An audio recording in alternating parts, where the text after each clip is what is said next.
The Clatsops, Killamooks, Chinooks, Cathlamas, and Wakiakums resemble each other as well in their persons and dress as in their habits and manners.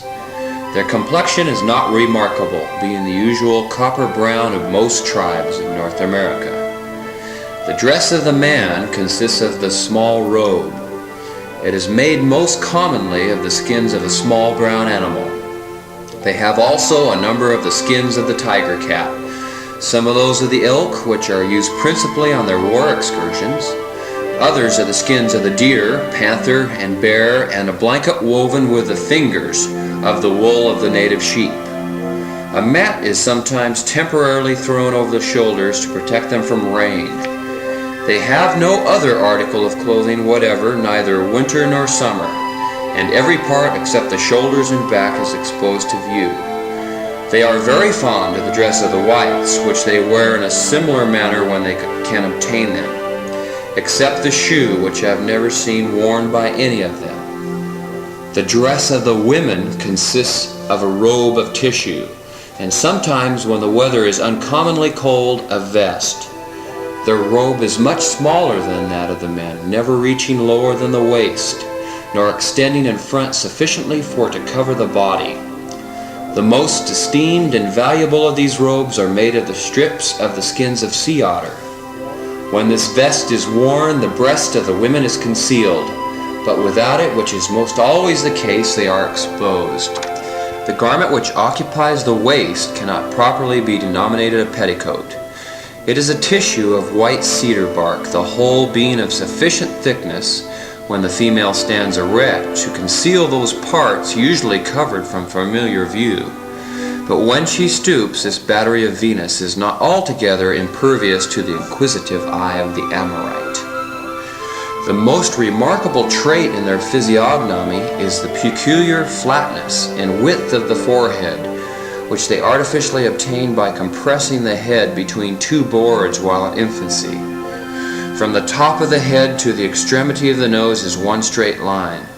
This process seems to be continued longer with their female children, and neither appear to suffer any pain from the operation.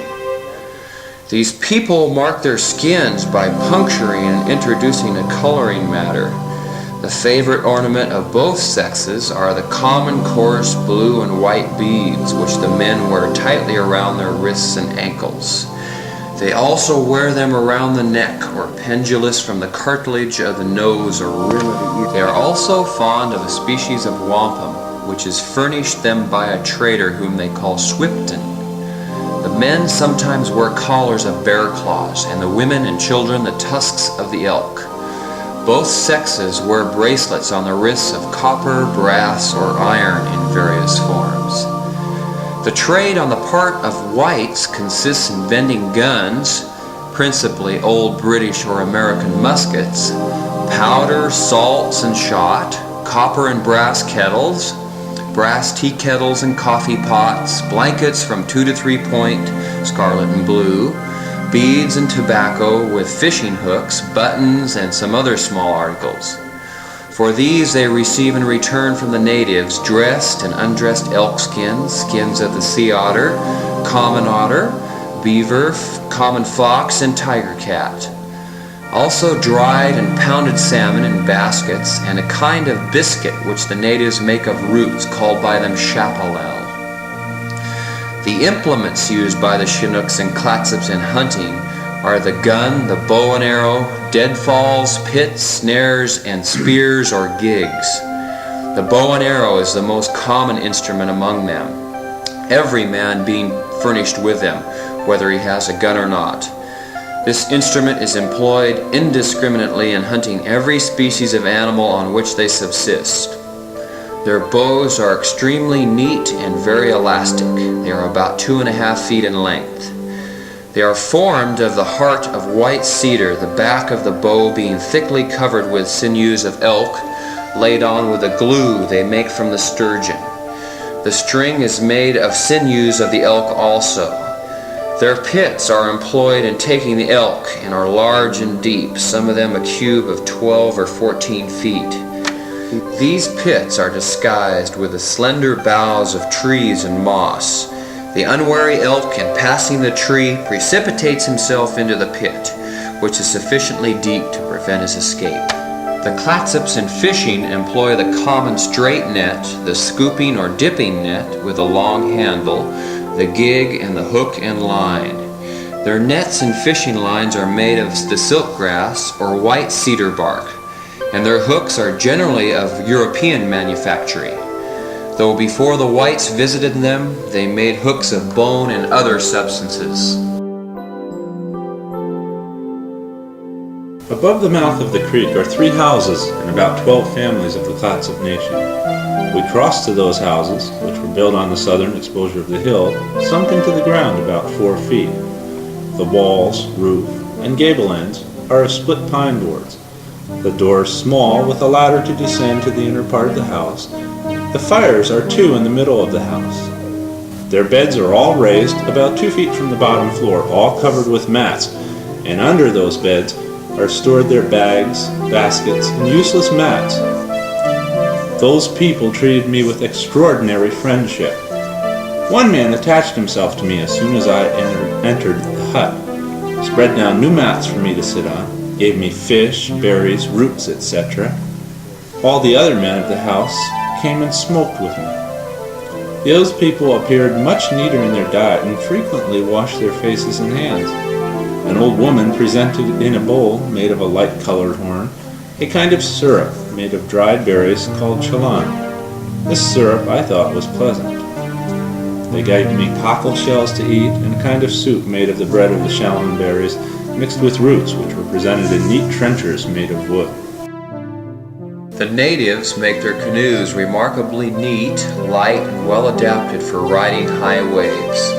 I have seen the natives near the coast riding waves with safety and apparently without concern, where I should have thought it impossible for any vessel of the same size to have lived a minute. They are built of white cedar or arbor vitae, generally, but sometimes of fir. They are cut of a solid stick of timber. Some of the large canoes are upwards of 50 feet long and will carry from 8 to 10,000 pounds or from 20 to 30 persons. Some of the canoes are waxed, painted, and ornamented with curious images at bow and stern. Those images sometimes rise to the height of 5 feet. They have but few axes among them, and the only tool usually employed felling the trees or forming the canoe is a chisel formed of an old file about 1.5 inches around. This chisel has sometimes a large block of wood for a handle. A person would suppose that the forming of a large canoe with an instrument like this was the work of several years, but these people make them in a few weeks. They prize their canoes very highly. We have been anxious to obtain some of them for our journey upriver.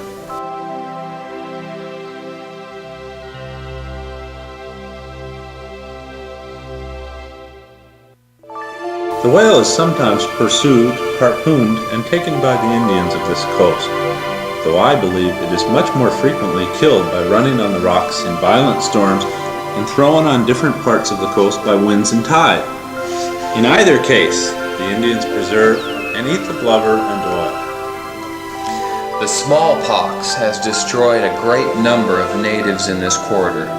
It prevailed about 4 years since among the Clatsops and destroyed several hundred of them. 4 of their chiefs fell victims to its ravages. Those Clatsops are deposited in their canoes on the bay a few miles below us. I think the late ravages of the smallpox may well account for the number of remains of villages which we find deserted on the river. I cannot understand them sufficiently to make any inquiries relative to their religious opinions, but presume from their depositing various articles with their dead that they believe in a state of future existence.